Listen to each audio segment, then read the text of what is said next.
Thank you, Chairman. I'm sharing with my four colleagues. Minister, I visited many farms with the pick lines at meat processing factories around the south east over the summer.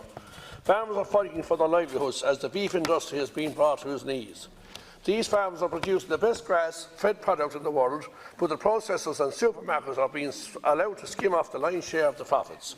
Our farmers have consistently been obliged to put up with a situation whereby they are being the price takers, while others along the way can see their own margins and ensure massive profits. The fact that there is no clarity as to what margin farmers get for the work they carry out in producing beef illustrates the lack of transparency in the sector. Those so-called protesters are honest, hard-working people who would much rather be at home with their families on their land and with their stock. However, they have come to the realisation that unless drastic action is taken, their homes, land, families and stock are in serious jeopardy. We have been banging the drum on this side of the House in respect of the beef crisis for years. In March last, my colleagues and I brought forward a motion that included much of what was agreed in talks over the weekend. However, our motion, like many others before and after it, fell on deaf ears across the House.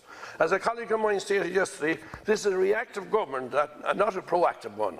And the heads stay buried in the sand until you are embarrassed or forced into action by an RTE investigation programme or the mobilisation of people taking drastic action. This is the reason why farms are being forced from their land and taking such drastic action at factory gates, because the government simply does not listen. If we lost 6,000 jobs in a Dublin-based industry, it would be solved overnight, and ministers would be fall over themselves to get a resolution. But because of the rural Ireland, they don't think the same way.